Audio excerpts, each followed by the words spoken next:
గమనించాలి. శ్రద్ధగా దేవుడి వాక్యాన్ని విందాం. శ్రద్ధగా దేవుడి వాక్యం విని మనం అందరం బలపరచబడదాం. ఆదికాండం 2వ అధ్యాయం.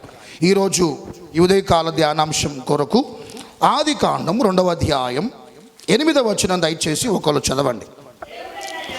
శ్రద్ధగా వినాలి. దేవుడైన యెహోవా తూర్పున ఏదెనులో తోట వేసి తాను నిర్మించిన నరుని దానిలో ఉంచిన. చాలండి. ఈ పరిశుద్ధ వాక్యం మన వెనికిల్లో దేవుడు దీవించును గాక. దేవుడు ప్రేమికులరా నరుణ్ణి నిర్మించి ఏదేను తోటలో ప్రేమికులరా ఉంచినట్లుగా చదవబడ్డ వచ్చిన భాగంలో మనం చూస్తున్నాం. వినండి. ఆదికాండం 2వ అధ్యాయం. దేవుడు ప్రేమికులరా మానవుని ఎలా కలుగజేశాడు, మానవుని ఎలా నిర్మించాడు అనే విషయాలు విపులంగా 2వ అధ్యాయంలో మనకు కనపడతాయి. మొదటి అధ్యాయం కనుక మనం గమనిస్తే ప్రేమికులరా అదంతా కూడా ఒక సమరీ అంటే సృష్టి ఆరంభం, ఎలా దేవుడు సృష్టించాడు, ఒకటి తర్వాత ఒకటి ఎలా దేవుడు సృష్టించాడో ఆ సృష్టి యొక్క విధానం, ఆ సృష్టి యొక్క క్రమం అంతా కూడా మనకు ప్రేమికులరా ఆదికాండం 1వ అధ్యాయంలో మనకు కనపడుతుంది. గమనించండి. థీసిస్ రాసినటువంటి వారు అంటే కొంచెం చదువుకున్నటువంటి వారికి ఈ విషయం అర్థమైంది.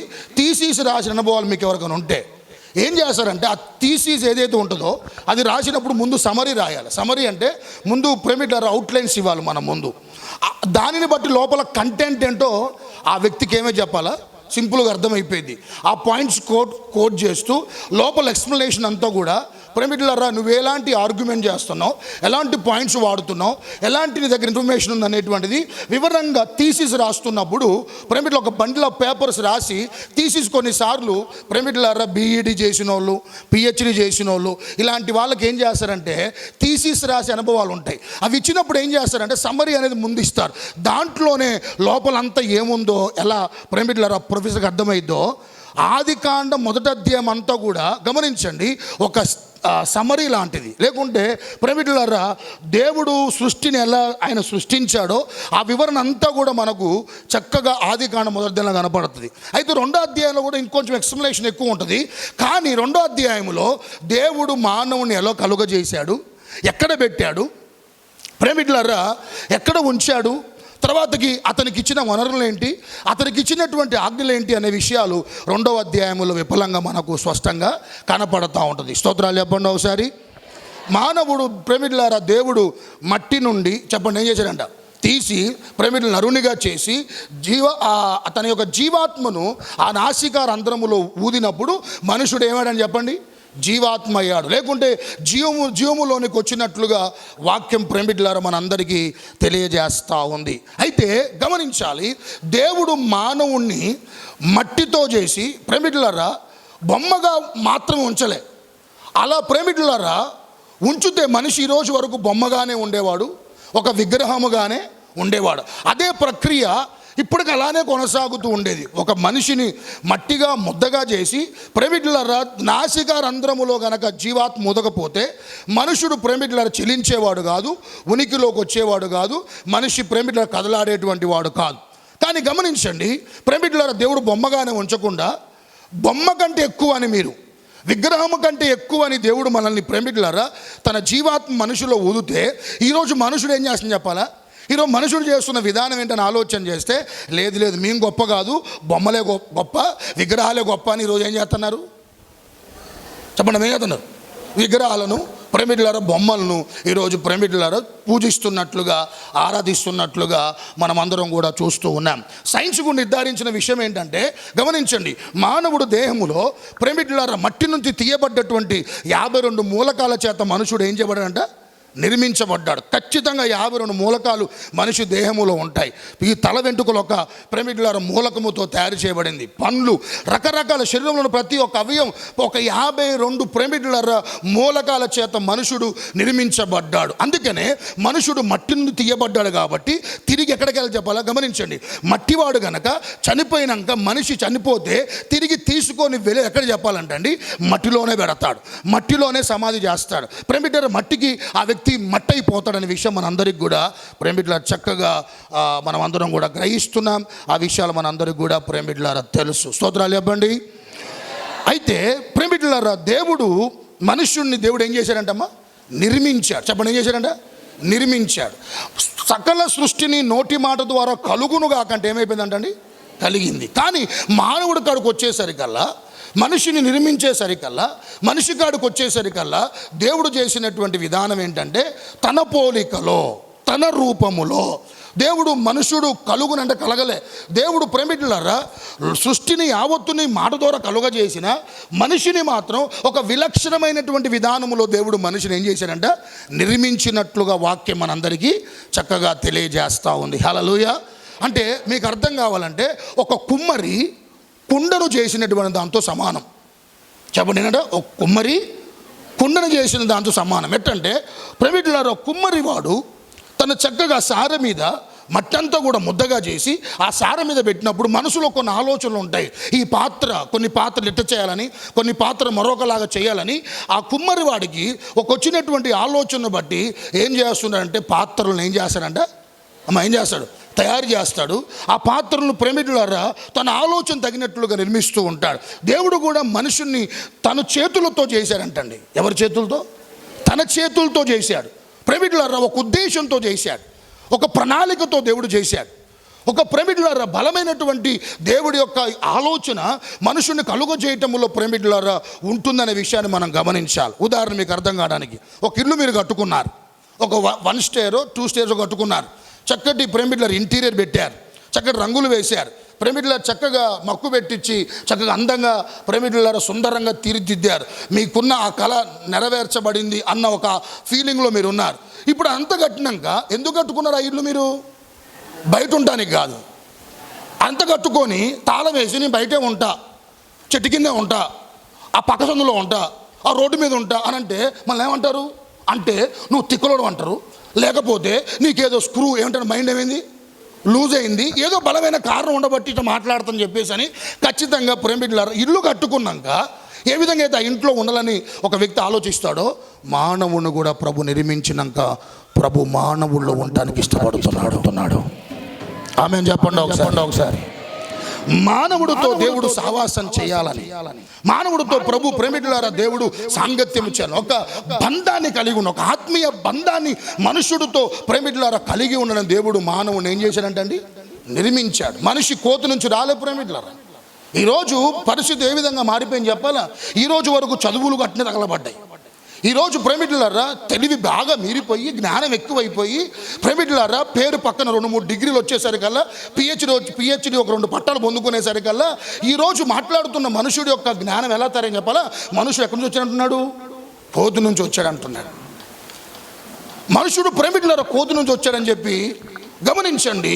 ఈ నాస్తికవాదులు ఎవరైతే ఉంటారో, అంటే దేవుడు లేడు అని వాదించేటువంటి వారు రోడ్ల మీదకి వచ్చి ప్రజలను ప్రేమికులారా కన్ఫ్యూజన్లో పెట్టి, ప్రేమికులారా మనుషుడు దేవుడి నుండి రాలేదు, కోతిని వచ్చినటువంటి ఒక ఉద్దేశాన్ని, ఒక ప్రేమికుల ఆలోచన మనుషులకు ప్రేమికులారా తెలియజేయాలని నాస్తికవాదులు, దేవుడు లేడనేటువంటి వారు ఇలా భయంకరంగా మాట్లాడేటువంటి వారు ఉన్నారు.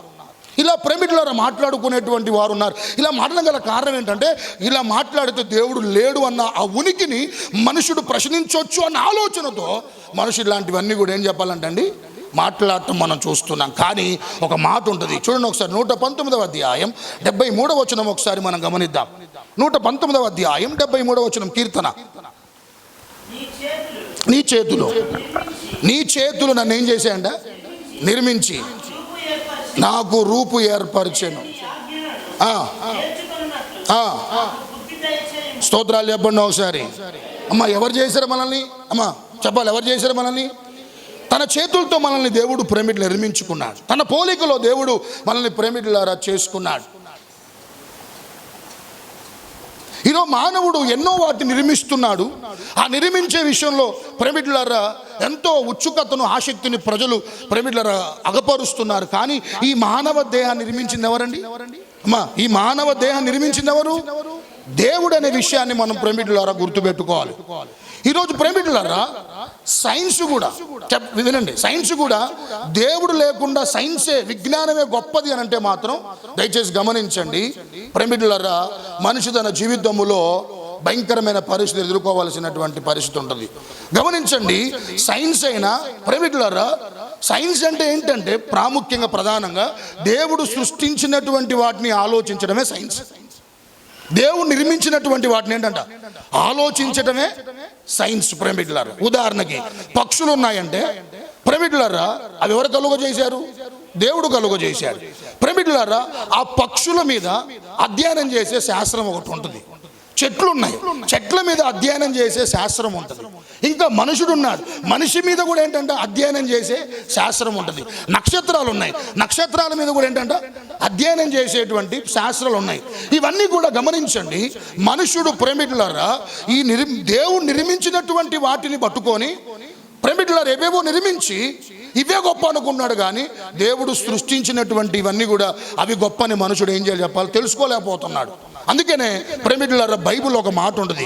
రోమిల్ రాసిన పత్రిక 1వ అధ్యాయం 20వ వచనం ఒకసారి చూద్దాం. రోమిల్ రాసిన పత్రిక 1వ అధ్యాయం 20వ వచనం. అదృశ్య లక్షణములు అనగా ఆయన చూడ నిత్య శక్తియు దైవత్వమును జగదుత్పత్తి సృష్టింపబడిన వస్తువులను ఆలోచించుట వలన తేటపడుచున్నవి గనక వారు చాలండి. దేని గురించి ఆలోచించమన్నాడు ఇక్కడ? దేవుడి యొక్క నిత్య శక్తి, ఆయన దైవత్వం మనకు అర్థం కావాలంటే గమనించండి, దేని గురించి ఆలోచించి మనకు అర్థమైందంట అమ్మా ఏంటంట? సృష్టించబడ్డటువంటి వాటిని, దేవుడు సృష్టించినటువంటి వాటిని, ఆయన ఆ సృష్టిని మనం ఆలోచించినప్పుడు ఆయన అదృశ్య లక్షణాలు నిత్య శక్తి ఒక వ్యక్తికి ఏం చేయబడింది అంటమ్మా? చెప్పండి, ఏం చేయబడిందంట? తెలియజేయబడుతుంది. స్తోత్రాలు చెప్పండి ఒకసారి, ఇంకొంచెం బిగ్గరగా హల్లెలూయా. గమనించాలి పిరమిడ్లారా, సృష్టిని ఆలోచించడం ద్వారా దైవశక్తి ఏంటో అర్థమైందని దేవుడు చెప్పాడు. దేవుడు ఏంటో ఒక వ్యక్తికి అర్థమైందని చెప్పాడు. ఒక వ్యక్తి దేవుడి కాడికి రాగలుగుతాడు దేన్ని బట్టి అంటే సృష్టిని బట్టి, సృష్టిలో ఉన్న కలుగజేసినటువంటి వాటిని బట్టి నిత్య శక్తి దైవత్వం ఏంటో దేవుడి గురించి మనుషుడికి తెలుస్తుందనే విషయాన్ని చక్కగా రోమిల్ రాసిన పత్రికలో మనం చూస్తున్నాం. కానీ ఈరోజు ఏం చెప్పాలా అమ్మా? ఏం జరుగుతుంది చెప్పాలా? సృష్టికి ఏం చేస్తున్నారు ఈరోజు అమ్మా? సృష్టికి ఏం చేస్తున్నారు? సృష్టికి సాగిల పడితే జరగదు. ఆలోచించమనగా సాగిల పడమని చెప్పలే, సృష్టిని మొక్కమని చెప్పలే. సృష్టి గురించి ఏమన్నాడు దేవుడు? ఆలోచించండి అన్నాడు. సృష్టి ఎదుట మనిషి నిలబడి పిరమిడ్లారా తను తాను తగ్గించుకొని దేవుని తెలుసుకోవడానికి పిరమిడ్లారా ఇలాంటి కార్యక్రమాలు చేస్తారు. కానీ వాక్యం ఏం చెప్తుందంటే సృష్టి గురించి ఆలోచిస్తే, సృష్టి గురించి మనం పిరమిడ్లారా తెలుసుకుంటే ఎంత ఎక్కువ తెలుసుకుంటామో అంత ఒక వ్యక్తి దేవుడి కాడికి రాగలుగుతాడు. దేవుని యొక్క నిత్య శక్తి అంటే అర్థమైంది, దేవుని యొక్క దైవత్వం ఏంటో పిరమిడ్లారా అర్థమైంది అనే విషయాన్ని రోమిల్ రాసిన పత్రికలో పిరమిడ్లారా మనం చూస్తూ ఉన్నాం. హల్లెలూయా. సంగమా గమనించాలి, మానవుడు దేవుని చేత ఏం చేయబడ్డవాడంట? నిర్మించబడ్డవాడు. నిర్మించబడ్డాడు కాబట్టి ఎవరి చేత? దేవుని చేత నిర్మించబడ్డాడు కాబట్టి ప్రాథమిక అవసరతలన్నీ మానవుడికి దయచేశారు. ఎవరు సృష్టించిన కారణాన్ని బట్టి, ఎవరు నిర్మించిన కారణాన్ని బట్టి ప్రాథమిక అవసరతలన్నీ కూడా దేవుడు మనుషుడికి పిరమిడ్లారా కలుగ చేశాడు. ఆదాం అడిగాడండి, నన్ను ఒక తోటలో పెట్టు, నాకు ఈ ఫలాలు, నాకు ఈ నీళ్ళు ఇవ్వు, నాకు ఈ చక్కటి గాలి ఇవ్వు, సీజన్స్ని బట్టి ఫ్రూట్స్ నాకు ఇవ్వు అన్నాడండి? అన్నాడా? అన్నాడని ఆలోచన చేసి ఎక్కడ కనపడదు. దేవుడు మానవుని కలుగ చేశాడు కాబట్టి తర్వాతకి ఆ మానవుడు నిర్మించబడిన తర్వాతకి ప్రాథమిక అవసరతలు ఏంటి ఎవరు తెలుసు చెప్పాలా? ఆ సృష్టించిన నిర్మించినటువంటి దేవుడికి తెలుసు కాబట్టి దేవుడే తర్వాతకి పిరమిడ్లారా మానవుడికి కావలసిన ప్రాథమిక అవసరతలన్నీ కూడా ప్రభు ఏంటంటే ఇంకంతేకాదు ఆఖరికి జీవిత భాగస్వామిని కూడా సిద్ధపరిచి ఆదాముకి ఇచ్చింది కూడా దేవుడే. స్తోత్రాలు చెప్పండి ఒకసారి. గమనించండి, మానవుడి యొక్క అవసరతను దేవుడు తీర్చగలుగుతాడు. ఆ విషయంలో దేవుడు కంకణాబద్ధుడు అంటానికి వాక్యం పిరమిడ్లారా చక్కటి నిదర్శనం. ఏం చెప్పాలా? నీ అవసరతలన్నీ కూడా నా దేవుడు తీర్చగలుగుతాడు, నీ అక్కర్లన్నీ ప్రభు తీర్చగలుగుతాడు. నీకున్నటువంటి పిరమిడ్లారా ప్రతి విధమైనటువంటి అవసరత నా దేవుడు తీర్చగలుగుతాడు. ఎందుకంటే నువ్వు దేవుని చేత నిర్మించబడ్డావు. పిరమిడ్లారా నీ అవసరతలన్నీ ప్రభు తీర్చుటకు ఆయన సర్వశక్తి కలిగిన దేవుడు. ఎందుకంటే మనం ఆయన చేత ఏం చేయబడ్డామంట? నిర్మించబడ్డాం. నిర్మించుట అనే అంశమే మనం అందరం ధ్యానంగా చేసుకొని కొద్ది నిమిషాలు మనం అందరం విని ప్రభు చేత అందరం పిరమిడ్లారా బలపరచబడుతూ ముందుకెళ్దాం. హల్లెలూయా. రైట్, గమనించండి. ఇప్పుడు ఈ వస్తువు ఉంది, దీని ఎవరో ఒకళ్ళు ఏం చేశారు అమ్మా? There will be a creator, ఒక ఇన్వెంటర్ ఉంటాడు. దీన్ని కనిపెట్టిన ఒక వ్యక్తి ఉంటాడు. ఎందుకు కనిపెట్టాడు దీన్ని? ఆయన ఉద్దేశం ఏంటంటే మనుషులకు సక్రమంగా చక్కగా ఇది ఉపయోగపడాలని. అంతేనండి? ఉపయోగపడాలనా నిరుపయోగపడాలనా? ఉపయోగపడాలనే మనుషుడు పిరమిడ్లర్, ఫర్ ఎగ్జాంపుల్ దీన్ని పిరమిడ్లర్ తయారు చేసి ఇస్తే, మనుషుడు తయారు చేయడం గల కారణం ఏంటంటే ఇది మనుషుడికి చక్కగా వినియోగించుకోవాలి, ఇది చక్కగా ఉపయోగపడాలని పిరమిడ్లర్ కలుగు చేసిన ఒక వ్యక్తి యొక్క ఉద్దేశం. అలానే నిన్ను నిర్మించుట్లో ఉన్న ప్రక్రియ ఒక్కసారి ఆలోచన చేస్తే, నిన్నెందుకు నిర్మించాడు తెలుసా? నిన్నెందుకు తన పోలికలో చేసుకున్నాడు తెలుసా? తన చేతులకు పని చెప్పి ఎందుకు పిరమిడ్లరా మనల్ని దేవుడు తన జీవాత్మను మనలో ఎందుకు ఊదాడు తెలుసా? ఎందుకు మనకి ఈరోజు ఈ ఉనికిని కలిగి పిరమిడ్లర్ ఉన్న సకల జాతులన్నిటికల్లా పిరమిడ్లర్ మానవ జాతి చాలా గొప్పది. సృష్టి అంతటి మీద ప్రభు రూలింగ్ చేసేటువంటి ఒక అధికారం మనుషుడికి ఎందుకు ప్రభు ఇచ్చాడో తెలుసా? ఆయన నిర్మిస్తున్న ఈ ప్రక్రియలో దేవుడు ఒక ఉద్దేశం ఉందండి. దేవుడికి ఏముందంట అని చెప్పాలి. దేవుడికి ఏముందంట? ఒక ఉద్దేశం ఉంది. ఆ ఉద్దేశాన్ని ఈరోజు మానవుడు చెప్పండి ఏంటో దాన్ని నెరవేర్చట్లే. దాన్ని పిరమిడ్లర్ గాలి వదిలేశాడు, దాన్ని పిరమిడ్లర్ పక్కకు పెట్టేశాడు. నువ్వు ఈరోజు గ్రహించి నేను దేవుడి చేత నిర్మించబడ్డాను, ఈ రూపం, ఈ సొగసు, ఈ జీవితం, ఈ ఉనికి, ఈ ఆరోగ్యం, ఈ బ్రతుకు, ఈ ఆయుష్, ఈ స్థితి కేవలం నా యేసయ్య నన్ను నిర్మించడం ద్వారా నేను ఈరోజు ఇలా ఉన్నానన్న ఆలోచన ఎవరైతే వర్తమానం ద్వారా గ్రహించి నేను దేవుడి చేత నిర్మించబడ్డాను అని ఎవరైతే తెలుసుకోనగలిగి నడిపించబడతారో దేవుళ్ళో వారికి కలిగే ఆశీర్వాదం కూడా చెప్తాం మీ అందరికీ. ముందు నేను చెప్పబోయే దానికంటే ముందు కొన్ని విషయాలు మీకు చెప్తాను. గమనించండి, దేవుడు ఈ మానవుణ్ణి నిర్మించినట్లుగా ఈ నిర్మించే ఈ ప్రక్రియలో దేవుడు ఒక ఉద్దేశం ఏంటంటే, గమనించండి, ఈ మానవ అవయవములో హృదయాన్ని కూడా దేవుడు పిరమిడ్లర్ ఏం చేశారంట చెప్పండి. అది మానవుడు పిరమిడ్లరా కలుగును కాకుండా కలగలే, అన్నీ కూడా దేవుడు తన చేతితో ఏం చేసి చెప్పాలంటండి, హృదయాన్ని కూడా ఆయన చేతితో ఏం చేశారంట నిర్మించాడు అన్న మాట కూడా చూడండి ఒకసారి. ఆ మాట కీర్తన గ్రంథం 35వ అధ్యాయం 15వ వచనం. ఇప్పుడు హృదయాన్ని ఎవరు నిర్మించారంటమ్మా? తలపై కదండి. నిన్ను నిర్మించే ఈ ప్రక్రియలో నీ హృదయాన్ని నిర్మించింది ఎవరు చెప్పండి అమ్మా? నీ హృదయాన్ని నిర్మించింది ఎవరు? హృదయం అంటే ఇంగ్లీష్లో హార్ట్. దాని 2 పదాలుగా మనం తెలుగులో వాడుతుంటాం. ఒకటి గుండె, 2 ఏంటంట హృదయము. గుండె అంటే ఈ భౌతిక పిరమిడ్లర్ దేహము పిరమిడ్లర్ చచ్చుబడకుండా ఆరోగ్యంగా ఉండడానికి రక్త ప్రసరణ జరుగుతూ ఉంటుంది. గుండె నుంచి బతకడానికి చచ్చుబడి ఉండకుండా ఆరోగ్యంగా ఉండడానికి. హృదయం అంటే అక్కడ ఎమోషన్స్ ఉంటాయి. ఎమోషన్స్ హృదయంలో ఏముంటాయంట? గుండె వేరు, ఎమోషన్స్ వేరండి.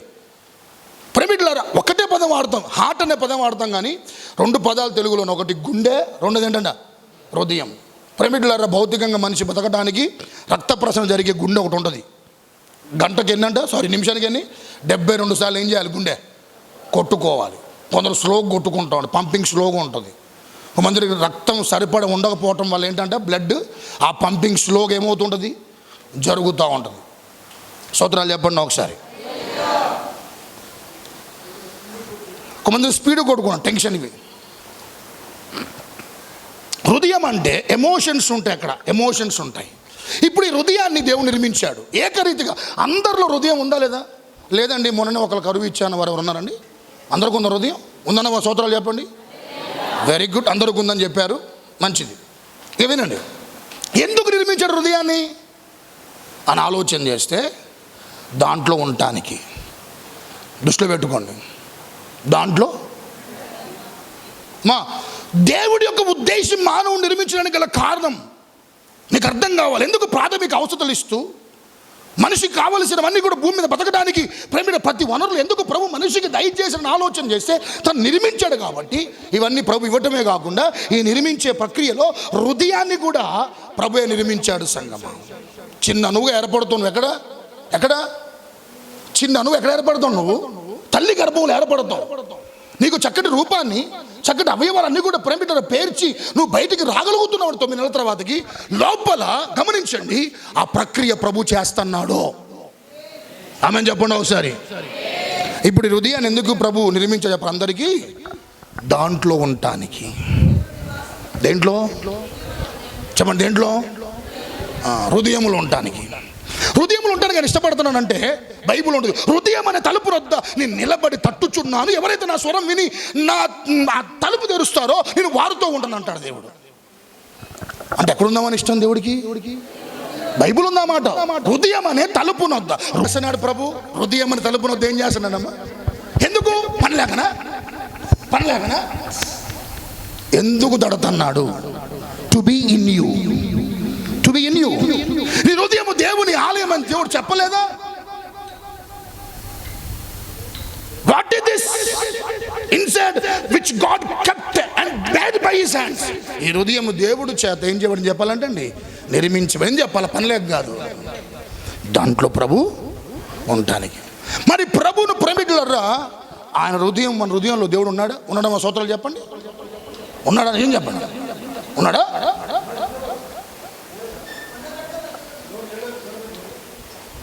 ఉన్నాడా? లేరు. ఆ హృదయం ఎవరికైతే ఎందుకున్నాడు దేవుడు అక్కడ? హృదయములో గమనించండి, కొందరికి ప్రేమికులారా ఆ స్థానంలో దేవుని ప్లేసులో ప్రేమికులారా హృదయంలో దేవుడు ఉండాల్సింది పోయి ఈ హృదయ సింహాసనానికి ప్రేమికులారా రాజుగా దేవుడు ఉండాలని కోరుకోవడానికి అది నిర్మించుకుంటే మనుషుడు ఈరోజు ఆ స్థానంలో చెప్పండి, కొందరు డబ్బులు పెట్టుకున్నారు హృదయంలో. డబ్బులు అంటే ఇది బ్యాంక్ కాదు. బైబిల్లో ఒక మాట ఉంటుంది, నీ ధనం ఎక్కడున్నో నీ హృదయం నీ మనసు ఆడే ఉంటుంది. మీ గనక బ్యాంకర్లో బంగారం డబ్బు కనుకుంటే రోజుకి ఎన్నిసార్లు అమ్మా మీరు తెలుసుకునేది? ఏం చెప్పండి, ఎన్నిసార్లు తెలుసుకుంటారు?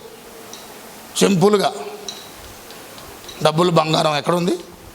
ఒకళ్ళ ఇంట్లో ₹1,00,000 ఉన్నాయి అనుకో, అది నీ భర్త తెలకుండా దాచిపెట్టావు అనుకో, భర్తడు పక్క పోతాను కూడా, ఎటు పోతున్నావు? ఎందుకు? తెలవకుండా ₹1,00,000 దాచిపెట్టినావు, తాపకట్టు పోతా ఉంటే ఎవరైనా మీ పిల్లలు కానీ మీ ఇంట్లో ఉన్న వాళ్ళు కానీ అటే పోతూ ఉంటే అడిగి పోతున్నావు, లేనిపోయిన డౌట్ నువ్వు క్రియేట్ చేస్తూ ఉంటావు. నీకు నువ్వుగా ప్రేమికులారా ఆడ పెట్టా నువ్వే నీ మాటల ద్వారా కొన్నిసార్లు ఏం చెప్పాలా? ఏంది మావ ఎప్పుడు ఇటు పోతుంటే వద్దంటుంది, ఏదో ఉంది ఇడ, నువ్వు బండుకున్న చూసి ఆడిపోయి చూస్తాడు, నీ క్యాడీ అంటాడు, నువ్వు సంపాదించింది నీ ఎక్కడికి వచ్చినాయి అంటాడు. ఇవన్నీ గొడవలు అయితే స్తోత్రాలు చెప్పండి ఒకసారి. హల్లెలూయా. గమనించాలి, ఇంకా ఈ హృదయంలో మనుషులు ఎవరో ఉంటారు. ఇంకా హృదయంలో లోక సంబంధమైనటువంటి అనుభవాలు ఎక్కువగా హృదయంలో ప్రేమికులారా గమనించండి ఉంటున్న ఈరోజు మనుషుల హృదయాలు. నాకు అనిపిస్తుంది కొన్నిసార్లు కొన్ని రకాల స్కానింగ్స్ వచ్చాయి కదా హాస్పిటల్లో. ఏమొచ్చినాయి? బ్రెయిన్ స్కాన్ వచ్చింది, ఇంకేమొచ్చింది? బాడీ స్కాన్, ఇంకా ఆ స్కాన్ ఈ స్కాన్. దాంట్లో ఏమొస్తున్నాయి? అసలు నీ స్థితి ఏంటి, నీ పుర్రె ఎట్టుంది, నీ మైండ్ ఎట్టుంది, నీ కిడ్నీ ఎట్టున్నాయి, నీ లోపల అవి ఎట్లా పనిచేస్తున్నాయి, దాంట్లో మనకి ఏం చేయబడుతూ ఉంటాయి, తెలియజేయబడతాయి. అట్టనే ఈ హృదయానికి ఎవరైనా స్కానర్ కనిపెడితే అబ్బా దేనికి ఈ హృదయానికి ఎవరైనా స్కానర్ కనిపెడితే చచ్చిపోవడానికి ఇష్టపడతారు, కానీ ఆ హృదయాన్ని మాత్రం స్కానింగ్ చేయడానికి ఇష్టపడరు. ఎందుకంటే ఎవరు ఉంటారో తెలియదు. హల్లెలూయా. వాస్తవం అది. ప్రభు ప్రేమికులారా, మరి మీరు అంటారు ఎందుక ఈ బాధ అంతా, ఈ ఆదివారం మందిరం ఎందుకు, ఈ వాళ్ళ వాక్యం మీరంతా నోరు పోయేటట్టుగా మీరు మాట్లాడటం ఎందుకు, మీరు ఇలా ఓపిక లేకపోయినా ఏంటంట ఉసూరుమని కూర్చోవడం ఎందుకు, 1-10 లేవటం ఎందుకు, బయటికి పోవటం ఎందుకు, ఇలా ప్రార్థనలకు రావటం ఎందుకు, ఆరాధన చేయటం ఎందుకు, వాక్యం వినటం ఎందుకు, మాకు కలిగిన దాంట్లో 10వ భాగం వేయటం ఎందుకు, స్వేచ్ఛ అర్పణలు చేయడం ఎందుకు, సందాబియ్యం చేయడం ఎందుకు, ఎట్టని చేయడం సందాబియ్యం చేయట్లే కానీ ప్రేమికులారా ఇవన్నీ ఎందుకు చేయాలి, గురువు కొడుకులు ఎందుకు, ఇంకా చెప్పునానా ఆన్లైన్ ప్రార్థనలు ఎందుకు, ఇవన్నీ అవసరమా అయ్యగారు అని ఒకవేళ మీరు అంటే దేవుడే పైనుండి అందరూ మారిపోదురు కాకంటే ఈ దుస్థితే ఉండదు కదా, ఈ మందిరాలే ఉండవు కదా, ఈ అయ్యగారే ఉండదు కదా, ఆయన మాట వినాల్సిన అవసరం ఉండదు కదా, 10వ భాగాలు ఇచ్చేదే ఉండదు కదా, గురువు కూడికలే ఉండవు కదా. ప్రభు పైనుండి అనలేకనా, ఏమనలేక ఆ సృష్టినే కలుగును కాకంటే, కలిగినప్పుడు మనుషులందరూ మారిపోతురు కాకంటే మారిపోరా చెప్పాలి, మారిపోతారా? Very good. కానీ ఎందుకు దేవుడు ఆ పని చేయలే? ఎందుకు ఆ పంజాలు చెప్పాలా? మన దేవుడు గమనించండి, గౌరవప్రదమైన దేవుడు. ఆయన రాజు. ప్రేమిట్లారా, ఎవరి జీవితంలోనికి బలవంతంగా రాడు. ఇష్టపూర్తిగా పిలిస్తేనే యేసయ్య ఒక వ్యక్తి జీవితంలోకి వస్తాడు. సంగమ ఒక వ్యక్తి ఇష్టపూర్తిగా ఆహ్వానిస్తేనే, ఒక వ్యక్తి ఇష్టపూర్తిగా దేవుణ్ణి స్వాగతిస్తేనే ఆ వ్యక్తి ఇంట్లోకి వస్తాడు, ఆ వ్యక్తి జీవితంలోకి వస్తాడు, ఆ వ్యక్తి యొక్క ప్రేమికులారా కుటుంబంలోనికి వస్తాడు ఆయన. అంతేగాని బలవంతంగా వచ్చే దేవుడు కాదు ఆయన. హల్లెలూయా. మానవుడు నిర్మించింది నువ్వే. అందుకనే మానవుడి యొక్క ప్రాథమిక అవసరాలన్నీ తీర్చింది నువ్వే కదయ్యా. ఆదాము చెప్పలేదు, నాయన నాకు నీళ్లు కావాలి, నేను పీల్చుకోవడానికి గాలి కావాలి, నేను పోషించబడ్డానికి ఆహారం కావాలి, నా జీవితానికి భాగస్వామి కావాలని అడగలేదు ప్రభువా. నువ్వు నిర్మించుకున్నావు కాబట్టి ఇవన్నీ మానవుడికి ఇచ్చావు నాయన. సోదరా, స్తుతి స్తుతి స్తుతి. ఈ జీవితం చాలా విలువైంది, నీకు అర్థం కావట్లేదు. నాకు మంచి ఈవులు నిర్మించింది ఎందుకో ఒక్కసారి గ్రహించు. నాయన, దేవుని దీవెన పొందుకోవడానికి నేను నిర్మించింది నన్ను. ఈ లోకములో ప్రభు ఈ జీవితాన్ని ఇచ్చింది. ఏదో చదువుకొని ఉద్యోగం సంపాదించి ఒక ఇద్దరు బిడ్డలకు తల్లిదండ్రులుగా ఉండి ఒక 4 చక్రాల వాహనం కొనుక్కొని ఒక చక్కటి డూప్లెక్స్ ఇల్లు కట్టుకొని ఈ లోకములో కలిగి ఉన్న వాడితో బ్రతకడానికి కాదు ప్రభు నీకు ఈ జీవితాన్ని ఇచ్చింది. ఇవన్నీ కావాలి, కానీ ఇంతకంటే ప్రాముఖ్యమైన కారణం ఈ ద్వారా ప్రభు మహింపరచబడాలని. చేతులెత్తారా చిన్న ప్రార్థన. ఆదివారం కాదు నాయన, నేనైతే ఆదివారం వస్తున్నాను. ఈ చెవులు నువ్వు ఇచ్చిందేనయ్యా, ఈ కళ్ళు నువ్వు ఇచ్చిందే. చాలా మంది చెవిటి వారు ఉన్నారు, చాలా మంది గుడ్డి వారు ఉన్నారు.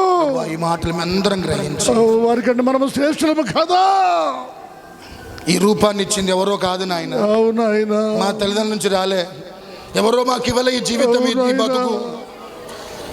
కాళ్ళు చేతులు కేవలం నువ్వు ఇచ్చిందే నాయన. నువ్వు ఇచ్చి నామాన్ని గణపరుస్తున్నారు, స్తుతిస్తున్నారు నాయన. ఈ రోజు ఈ స్థితి నువ్వు ఇచ్చిందే. మా ఊటలన్నీ నీ అందే ఉన్నాయి ఉన్నాయి. నీ సోర్స్ ఆయనే, నీ ఆశీర్వాదానికి కారకుడు ఆయనే, నీ స్థితికి గల కారకుడు ఆయనే, నీ ఆరోగ్యానికి గల కారకుడు ఆయనే, నీ విజయానికి గల కారకుడు ఆయనే. సమస్త ఊటలన్నీ ఆయనలోనే ఉన్నాయి. సంగమానికి ప్రార్థన చేసుకుంటూ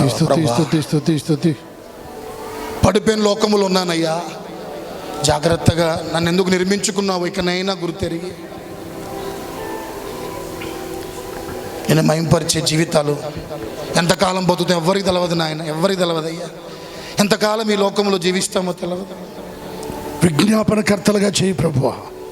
బతికిన కొద్ది రోజులైనా వారిగా చేయి ప్రభు. బతికిన కొద్ది రోజులైనా విశ్వాసానికి కర్తలుగా మానవుడి యొక్క నిర్మాణం నా దేవుడి ద్వారా జరిగిందని తిరుగుతూ నడిపించబడితే ప్రభువా, అలాంటి వాళ్ళు ఎప్పుడు మర్చిపోవు నాయన. అవునాయన, అలాంటి వారిని ఎప్పుడు మర్చిపో జాలను అన్నావు. అవునాయన,